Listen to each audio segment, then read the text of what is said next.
जय सिया राम। तुम्हारे भजन राम को पावे, जन्म जन्म के दुख बिसरावे। हनुमान जी की पूजा आराधना से इस जीवन में सब संभव है। भगवत प्राप्ति हो सकती है, आध्यात्मिक उन्नति हो सकती है, और जो भी इस जगत की यानी कि लौकिक हमारी आवश्यकताएं हैं, ज़रूरतें हैं, वे भी पूरी हो जाती हैं। हनुमान चालीसा पे लगातार आचार्य जी व्याख्या कर रहे हैं, और कुछ अंतराल भी बीच में आ गया था, जो कि आचार्य जी भगवान शिव की कथा कहने के लिए झांसी चले गए थे। और आप लोगों ने आग्रह भी किया काफ़ी कि इस कड़ी को आगे बढ़ाया जाए। तो हमारे सामने एक बार फिर से आचार्य सूरसेन ब्रजवासी जी उपस्थित हैं। स्वागत है आपका आचार्य जी। राम राम। आचार्य जी, काफ़ी दिनों से भक्तों का ये आग्रह था, इंतज़ार भी है जी। आगे कड़ी में आप हनुमान जी की क्या महिमा बताने जा रहे हैं? जी आइए, देखा कि जैसे कि हम लोग निरंतर हनुमान चालीसा की एक एक चौपाई को ले रहे हैं, तो आज बढ़ते हुए क्रम में जैसा कि भारद्वाज जी ने बताया, मैं तो नहीं देख पाया कि लोगों ने कमेंट में भी लिखा है कि उस चौपाई का वर्णन कब आएगा। तो आज हम उस चौपाई के ऊपर विस्तृत चर्चा को लेकर आप सबके सन्मुख हैं, उपस्थित हैं। आइए भाव से एक बार उसे गा लेते हैं कि शंकर सुवन केसरी नंदन, तेज प्रताप महाजगवंदन। जैसा कि आप नाम से ही विदित है, शंकर सुवन केसरी नंदन, ये तो इसका साधारण भावार्थ हो गया कि शंकर जी के और केसरी के आप पुत्र हैं। और तेज प्रताप महाजगवंदन, प्रताप आपका तेज जो है वो अतुलित है, अवर्णनीय है, और आप महाजगवंदन हैं। लेकिन अब इसके थोड़ा सा गहराई में हम लोग चलते हैं कि बाबा ने जब लिखा है तो कुछ सोच समझ के लिखा है, और उसका भावार्थ क्या निकल करके आता है। देखिए, शंकर सुवन हम हर जगह पढ़ते हैं, देखते भी हैं, शंकर सुवन, पवन तनय, केसरी नंदन। लेकिन जो मैंने गुरु लोगों से पढ़ा या सुना है, तो वो कहते हैं कि शंकर सुवन तो अपनी जगह ठीक है, लेकिन अगर देखा जाए तो शंकर स्वयं है। जो हनुमान है वो शंकर स्वयं है। पुत्र कहने से ज्यादा अगर उन्हें ये कहा जाए कि शंकर स्वयं केसरी नंदन, तो वो ज्यादा प्रभावशाली है, क्योंकि शंकर ही हनुमान है और हनुमान का जो रूप है वो शंकर का ही है। तो यहां पर इसमें कहा गया है कि शंकर स्वयं है वो, कि जाने राम सेवा सरिस समुझत ते अनुमान, बुरकाते सेवक भय और शंकर भय हनुमान। तो कहा गया है कि जो शंकर थे वही हनुमान हुए, शंकर का जो स्वरूप है वही हनुमान का स्वरूप है, तभी उन्हें हम एकादश रुद्रों में कहते हैं। लेकिन अब थोड़ी सी इस बात पर हम चलें कि शंकर हनुमान कैसे हुए, कहां से आए। सुना तो बहुत है, लेकिन एक तरफ देखते हैं कि केसरी उनके पिता हैं, तो शंकर जी का नाम कैसे जुड़ा, उस पर हम आज थोड़ा सा आप लोग लेके चलते हैं, क्योंकि शंकर सुवन हम पढ़ रहे हैं, तो उसी क्रम में आगे चलते हैं। तो बात उस समय की जिस समय समुद्र मंथन हुआ। जब समुद्र मंथन हुआ तो भगवान ने क्षणिक समय के लिए एक मोहिनी अवतार धारण किया, भगवान नारायण ने। जब मोहिनी अवतार अमृत पिला करके जब अंतर ध्यान हो गए, तो किसी ने शंकर जी से जाकर के कहा, प्रभु आज तो अद्भुत रूप लिया था नारायण ने, आपने देखा नहीं? तो शंकर जी ने कहा, भाई मैंने तो नहीं देखा, कौन सा रूप लिया था, कि इस बार तो ऐसा लिया था कि आज तक नहीं लिया। तो उन्होंने कहा, क्या लिया था? कि एक सुंदर नारी बने थे। अब यह सुनकर के थोड़ा सा उत्सुकता भगवान शिव के मन में हो गई कि भाई मुझे भी देखना चाहिए। आज तक मैंने भगवान के इतने बढ़िया बढ़िया रूप देखे हैं, वराह अवतार हो या कोई सा भी अवतार हो, लेकिन ये वाला कभी नहीं देखा, स्त्री रूप, मोहिनी रूप कभी नहीं देखा। तो भगवान नारायण के पास में शंकर जी गए और कहा, प्रणाम हुआ, बंदन हुआ, तो कहिए महाराज क्या सेवा करोगे? सेवा नहीं, दर्शन कराइए। तो कि प्रभु मैं तो आपके सन्मुख उपस्थित हूं। कि नहीं, ये वाला नहीं, वो वाला कराइए जो देवताओं को अमृत पिलाए थे।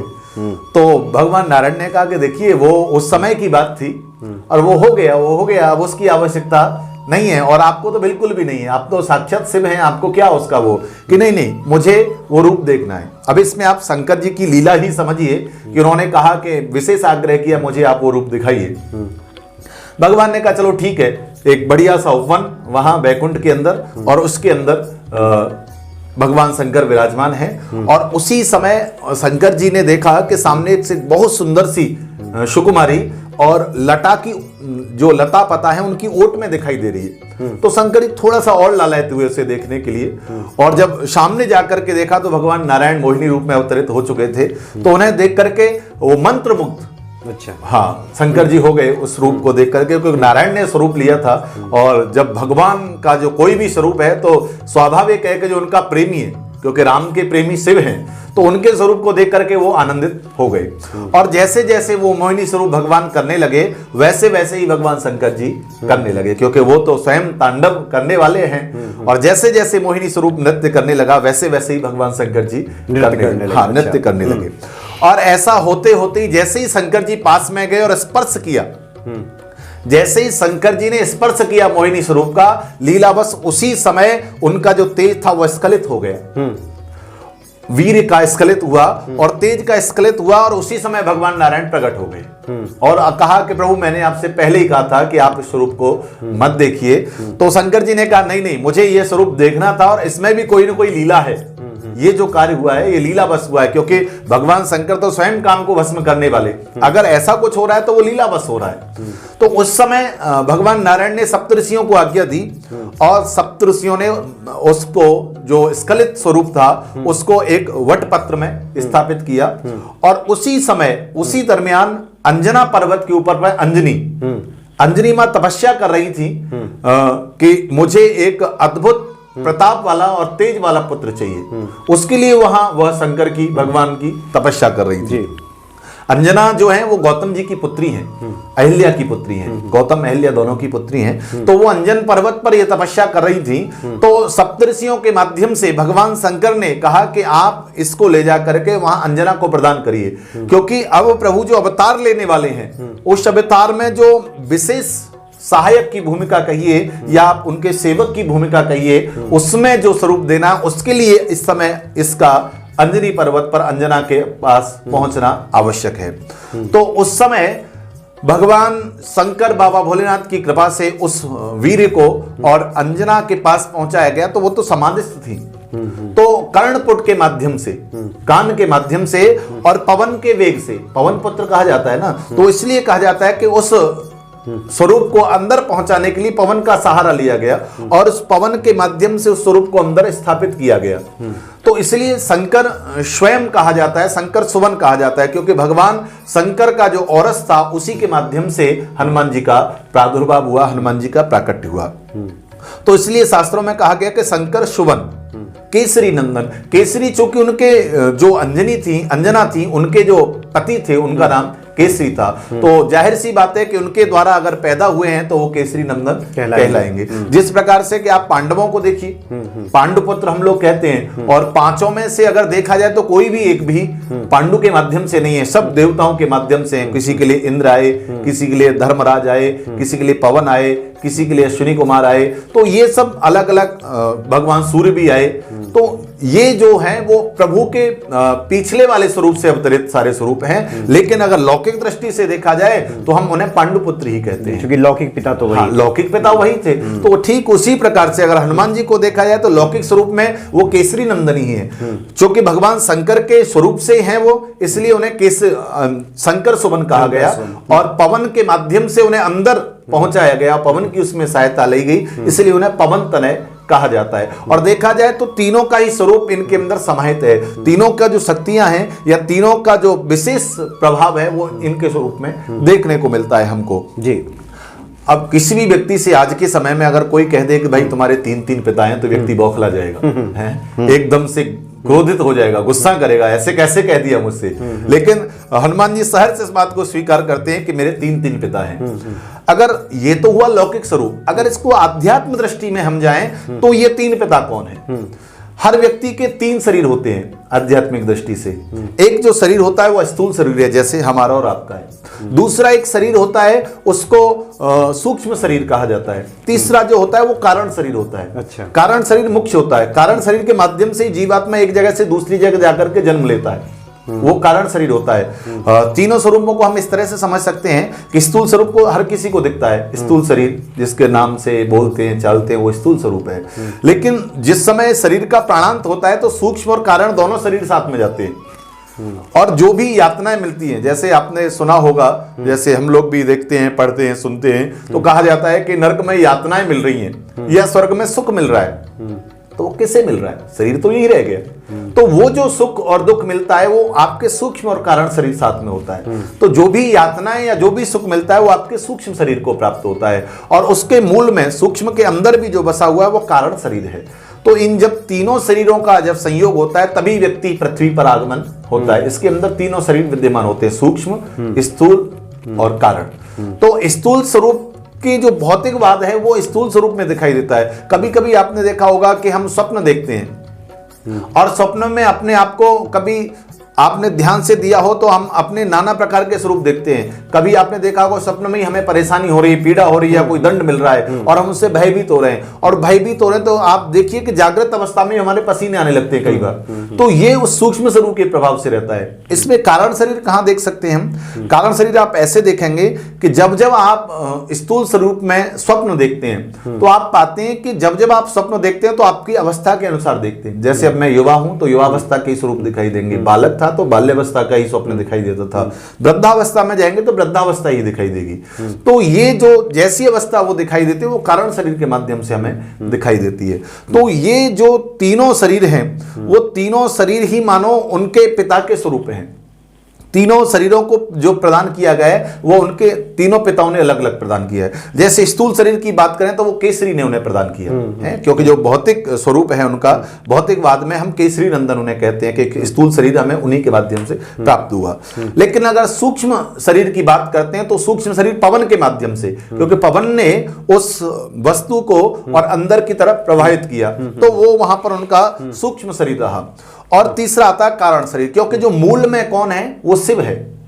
शिव जो मूल है, कारण कहते हैं मूल को, जो मूल है वो शिव है। इसलिए जो कारण शरीर है वो भगवान शंकर का स्वरूप है, इसलिए उन्हें कहा जाता है शंकर सुवन केसरी नंदन। अच्छा, एक और बात है, ये तीन तो पिता है ही हैं, लेकिन एक और चौथे पिता हैं भगवान हनुमान जी के। तो हनुमान जी महाराज के चौथे पिता कौन है? प्रभु श्री राम, माता जानकी, क्योंकि वो भी उन्हें अपने पुत्र के समान ही मानते हैं। सुन सुत तो है उऋण में नहीं। भगवान राम जी कहते हैं कि बेटा मैं तुमसे कभी उऋण नहीं हो सकता, तुम्हारा इतना ऋण है। तो वहां पर पुत्र के माध्यम से संबोधित किया है, दास नहीं कहा है, हनुमान नहीं कहा है, कुछ भी नहीं कहा है, केवल पुत्र कहा है। तो उन्होंने जो जगत पिता हैं, अगर वो आपको पुत्र स्वरूप में स्वीकार कर रहे हैं तो इससे बड़ा गौरव आपके लिए और क्या हो सकता है।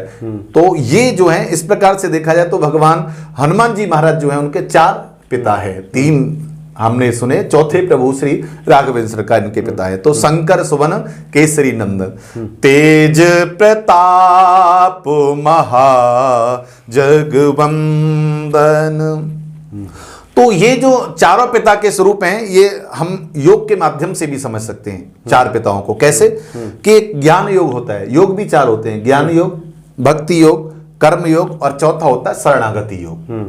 तीन योग तो बहुत ज्यादा प्रचलित हैं, ज्ञान, भक्ति और कर्म, लेकिन जो शरणागति योग है वो कम प्रचलित है। अगर आप गीता के अंदर जाते हैं और देखते हैं तो 18वें अध्याय में भगवान ने इस योग को बड़ी प्रखरता के साथ में प्रकट किया है। भगवान ने 18वें अध्याय के 66वें श्लोक में कहा है, अब भगवान ने अर्जुन से ये बात कही है कि अहम त्वा सर्वपापेभ्यो मोक्षयिष्यामि मा शुचः। हे अर्जुन, सर्वधर्मान् परित्यज्य मामेकं शरणं व्रज, अहम त्वा सर्वपापेभ्यो मोक्षयिष्यामि मा शुचः। अर्जुन, सभी धर्मों का परित्याग कर दे।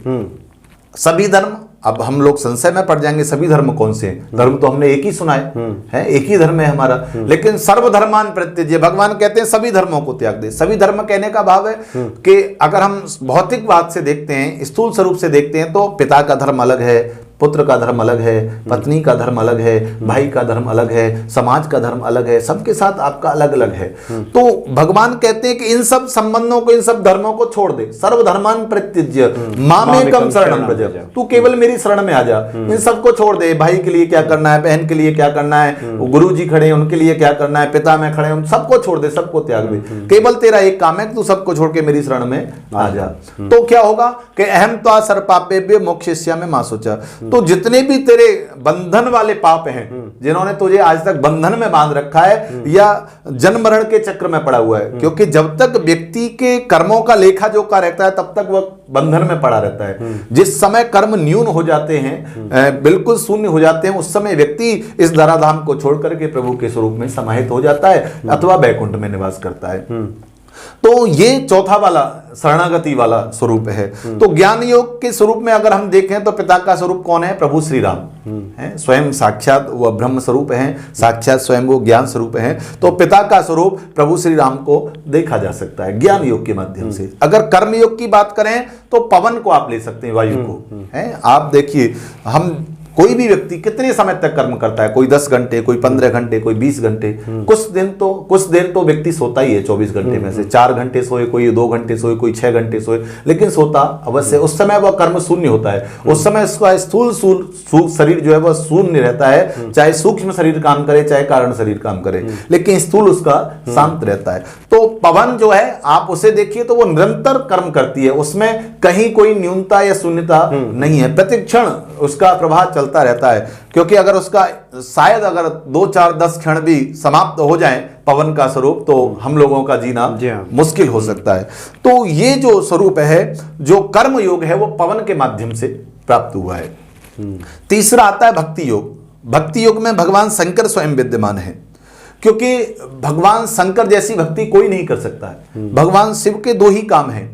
पहला समाधि में रहना, दूसरा समाधि से जागृत हो गए तो केवल भगवत चर्चा करना, और दूसरा कोई काम उनका नहीं है। इन काम के अलावा कोई काम नहीं करते। या तो कथा सुनते हैं, अगर नहीं सुननी है तो फिर सुनाते हैं। उनका 2 ही काम है, या तो श्रोता बनते हैं या वक्ता बनते हैं, और दूसरा समाधि में रहते हैं। उसके अलावा कोई कार्य नहीं करते हैं। तो इनसे बड़ा भक्त या इनसे बड़ा प्रभु की ओर आकर्षित रहने वाला दुनिया में कोई दूसरा नहीं है। इसलिए जो भक्ति योग है वो शंकर का स्वरूप है हनुमान जी के अंदर। चौथा आता है शरणागति।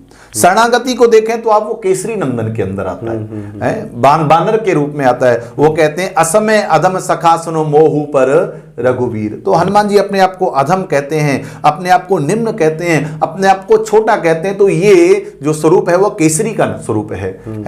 वो कहते हैं कि भैया मैं तो बानर हूं, है प्रात ले जो नाम हमारा ते दिन ताय न मिले आहारा। मैं तो इतना अधम हूं, मैं तो इतना निकृष्ट हूं कि व्यक्ति सुबह सुबह नाम भी ले ले तो भी भोजन ना मिले, ऐसा हनुमान जी कहते हैं। तो ये जो है ये शरणागति को स्वीकार करना है, अपने आप को छोटा दिखाना है, अपने आप को निम्न दिखाना, और ये हर व्यक्ति नहीं कर सकता है। जरा सा किसी व्यक्ति के अंदर ज्ञान आ जाए है तो ज्ञान से पहले उसका अभिमान आता है, और अभिमान आता है तो व्यक्ति शरणागति को स्वीकार नहीं करता और छोटा नहीं बनता है कभी भी। वो अपने आप को बड़ा जो है उससे बनाए रखना चाहता है, उससे ऊपर तो जाना चाहता है लेकिन नीचे आना नहीं चाहता है। तो ये जो चारों स्वरूप हैं वो हनुमान जी महाराज के अंदर बड़े अच्छे देखने मिलते हैं कि हर समय वो ज्ञान उनके अंदर अथाह है। और दूसरा कर्म, हर समय वो कर्म करते रहते हो। कर्म उनका एक ही है, केवल राम काज है। राम काज कीने बिनु मोय कहां विश्राम। तो उसके अलावा उनका दूसरा कर्म नहीं है। हर क्षण वो कहते हैं मेरे तो जीवन का जो हेतु है वो केवल राम काज है, उसके अलावा कोई मेरे जीवन का हेतु नहीं है। तो ऐसे श्री हनुमान जी महाराज, इनके अंदर कर्म भी कूट कूट के भरा हुआ है। तीसरा भक्ति। भक्ति के माध्यम से आप देखें तो कितने बड़े भक्त हैं हनुमान जी महाराज, जो कर्म करने के बाद भी अब उसका श्रेय खुद न लेना चाहे है। आज व्यक्ति थोड़ा सा काम कर दे तो बहुत बड़ा श्रेय चाहता है, लेकिन हनुमान जी महाराज 100 योजन पार चले गए, सीता जी की खोज कर ली, लंका दहन कर ली और वापस आ गए। फिर भी राम जी पूछ रहे हैं तो कह रहे हैं प्रभु मेरा कुछ नहीं, सब आपका ही प्रताप था है। तो इतना बड़ा भक्त कौन हो सकता है जो कर्म करने के बाद भी, इतना बड़ा काम करने के बाद भी जिसके अंदर अभिमान ना आए? वो केवल तब हो सकता है जब आपके अंदर भक्ति से ओतप्रोत हो। बिना भक्ति के आप उस अभिमान को पचा नहीं सकते हैं। चौथा आप देखिए शरणागति। हर समय जहां पर भी उन्हें छोटा बनने की आवश्यकता पड़ती है, मैया जानकी के सामने देख लो है, तुरंत छोटे बनकर के गए। वहां पूरी लंका के अंदर जो भी भ्रमण किया है सूक्ष्म रूप धर के है, साधारण रूप धर करके। तो हनुमान जी कहते हैं कि आप शरणागति को आप स्वीकार करेंगे तो आपको बहुत सारे फायदे होते हैं, बहुत सारा आपको ज्ञान प्राप्त होता है, बहुत कुछ सीखने को मिलता है। कई बार आप बड़े बनकर के कहीं जाएंगे तो सीख नहीं पाएंगे, लेकिन जब आप छोटे बन करके जाते हैं तो बहुत कुछ सीखने को मिलता है, और आप वो सीख सकते हैं जो शायद आप बड़े बनकर कभी जीवन में न सीख पाए।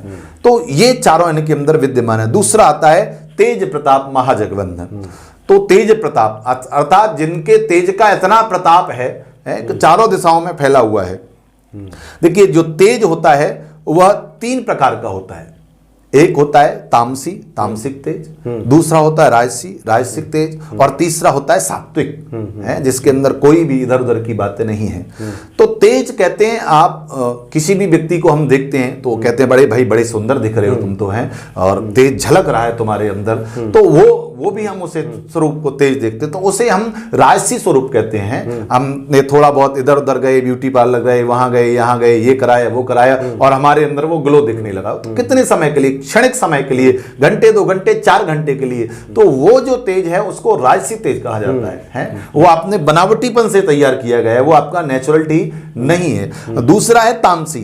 तामसी तेज किसका है? तामसी तेज रावण का है, विद्वान है, ज्ञानी है, लेकिन वो जो तेज है वो तामसिक प्रवृत्ति में, प्रवृत्ति उसकी परिवर्तित है। तेज तो है लेकिन प्रवृत्तियां बदली हुई हैं, प्रवृत्तियों में बड़ा अंतर है, भावनाओं में बड़ा अंतर है। तो वो कौन सा तेज हो गया? वो हो गया आपका तामसी तेज। और तीसरा है सात्विक। सात्विक मतलब बिल्कुल शील हैं आप, बिल्कुल शांत हैं आप, सहज हैं, और आपके अंदर इतना तेज है कि आपका यश धीरे धीरे चारों तरफ फैल रहा है, क्योंकि आप इतने सात्विक हैं, आप इतने शील हैं, आप इतने ज्ञानी हैं कि आपका ज्ञान धीरे धीरे चारों तरफ प्रकाशित हो रहा है, चारों तरफ फैल रहा है। और हनुमान जी महाराज को देखा जाए तो हनुमान जी महाराज ने 3 से तेज लिया। एक तो सूर्य से, बाल समय रवि बक्ष लियो तब तीनों लोक भयो अंधियारो है। जन्म लेते ही, पैदा होते ही स्वयं भगवान सूर्य नारायण को अपने अंदर, मुख के अंदर ग्रास बना लिया। तो पहला तेज जो प्राप्त हुआ भगवान सूर्य से प्राप्त हुआ, क्योंकि गुरु भी उनके ही हैं। जो भी ज्ञान का जो प्रकाश फैल रहा है हनुमान जी का, जो भी उनके चातुर्य का प्रकाश फैल रहा है, उसके देने वाले भगवान सूर्य हैं, क्योंकि सूर्य उनके गुरु हैं। और गुरु की जिसके ऊपर कृपा हो जाए उसका तेज तो अपने आप ही प्रबल होता ही होता है, फैलता ही फैलता है। दूसरे जो उनके तेज है वह चंद्रमा का है। देखिए, सूर्य का जो तेज है वो उष्णता देता है, गर्मी देता है, लेकिन चंद्रमा का जो तेज है वो शीतलता देता है। आप जीवन में गर्म रह करके ही काम करें ये संभव नहीं है। आपको समय समय पर शीतल भी होना पड़ेगा, समय समय पर आपको शांत भी रहना पड़ेगा, और शांत रह करके ही वो कार्य हो सकता है। हर समय आप केवल अपने प्रभाव के माध्यम से कार्य नहीं कर सकते हैं। तो दूसरा जो तेज है उन्हें चंद्रमा का प्राप्त हुआ है, क्योंकि चंद्रमा किसके ऊपर आधारित है? राम जी के साथ में, क्योंकि आप देखेंगे तो राम चंद्र है, और जो राम चंद्र हैं जिनके साथ में चंद्रमा लगाए हुए हैं, और वही चंद्रमा हनुमान जी के ऊपर अनुग्रहित हैं, क्योंकि चंद्रमा राम से संबंधित है और राम हनुमान से संबंधित है। तो जो दूसरा तेज है वह उनका चंद्रमा से प्राप्त होता है। अब तीसरे तेज की बात आती है तो वो स्वयं अग्नि से उन्हें प्राप्त होता है, क्योंकि साक्षात अग्नि जो तेज होता है उसकी जो प्रबलता होती है, हम तेज को एक अग्नि का ही स्वरूप कहते हैं। कहीं पर भी आप देखिए प्रकाश होता है, तेज होता है अग्नि का, तो हम कहते हैं भाई ये तो बड़ा तेज है, बड़ा प्रबल है। तो ये जो तीसरा वाला तेज है वह अग्नि के माध्यम से है। और तीनों में अगर गूढ़ भाव से देखा जाए तो राम समाहित है, तीनों तेजों के अंदर राम समाहित है। अगर रा को देखते हैं, केवल रा को देखते हैं तो वो सूर्य का स्वरूप है, और आ को देखते हैं तो वो चंद्रमा का स्वरूप है, और मां को देखते हैं तो वो अग्नि का स्वरूप है। तो एक तरह से जो राम है वही सूर्य, चंद्र और अग्नि का स्वरूप है। वो तीनों के तीनों तेज मिलकर के इनके अंदर समाहित हैं। अग्नि का स्वरूप आप इस तरह से मान सकते हैं कि रावण जैसा राक्षस जिसके सामने देवता भी कर जोड़े खड़े रहते थे, बताइए महाराज की आज्ञा है, ऐसे रावण के घर में जाकर के उनके अपरंपार योद्धाओं के बीच में, विकट बाण राक्षसों के बीच में जाकर के भी देख प्रताप न कप मन शंका जिम अह गण महु गरुण असंका। तो इस प्रकार से संकेत हैं, जिस तरह से सर्पों के बीच में गरुण, उन्हें कोई भय ही नहीं है, ठीक उसी तरह से जिस रावण के सामने बड़े बड़े देवता भी मस्तक झुका करके खड़े रहते थे, हनुमान जी जब उसकी सभा में गए तो निशंक होकर के गए हैं। तो ये तेज का ही तो प्रताप है। इससे यह विदित होता है कि तामसिक तेज के सामने सात्विक तेज की प्रबलता अधिक है, ज्यादा है। तेज तो रावण में भी था लेकिन वो तामसिक था, और तेज हनुमान जी में भी था, वो सात्विक था। तो सात्विक जो है वो कभी तामसी के सामने झुकता नहीं है, या कहिए कि भयभीत कभी नहीं होता है। अब बात आती है शंकर सुवन केसरी नंदन तेज प्रताप महाजगबंदन। महाजगबंदन, देखिए जगबंधन प्रभु श्री राम को कहा जाता है, लेकिन हनुमान जी को बाबा कहते हैं कि महाजगबंधन है। तो महा उपाधि और जगबंधन के साथ में लगी है तो कोई विशेषता ही रही होगी है।